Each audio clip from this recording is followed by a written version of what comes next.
गौतम बुद्ध ने अपने शिष्य को एक कहानी सुनाई, जैसी करनी वैसी भरनी। एक बार की बात है, एक गांव में रमा नाम की एक लड़की रहती थी। रमा दयालु और परोपकारी स्वभाव की थी। वह हमेशा जरूरतमंदों की मदद करती थी। एक दिन रमा जंगल से लकड़ी इकट्ठा कर रही थी, तभी उसे एक बूढ़ी औरत दिखाई दी। बूढ़ी औरत थकी हुई और भूखी थी। रमा ने उसे अपने घर ले जाकर खाना और पानी दिया। बूढ़ी औरत रमा की दयालुता से बहुत प्रभावित हुई।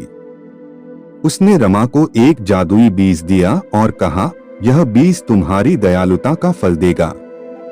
इसे अपने बगीचे में लगाओ और इसकी अच्छी देखभाल करो। रमा ने बूढ़ी औरत का धन्यवाद किया और बीज को अपने बगीचे में लगा दिया। रमा ने बीज की बहुत अच्छी देखभाल की। रोज सुबह वह उसे पानी देती और उसकी मिट्टी को ढीला करती। कुछ ही दिनों में बीज अंकुरित हो गया और एक सुंदर पौधा बन गया। पौधे पर खूबसूरत फूल खिले। रमा बहुत खुश थी। एक दिन रमा बगीचे में फूलों को देख रही थी, तभी उसने देखा कि एक गाय उसके बगीचे में घुस आई है और फूलों को खा रही है। रमा को गुस्सा आ गया। उसने गाय को भगाने के लिए पत्थर फेंका। पत्थर गाय के पैर में लग गया और गाय घायल हो गई। रमा को अपनी गलती का एहसास हुआ। उसे पछतावा हुआ कि उसने गाय को पत्थर मारा। उसने गाय की घाव पर दवा लगाई और उसे चारा खिलाया। गाय रमा की दयालुता से बहुत प्रभावित हुई।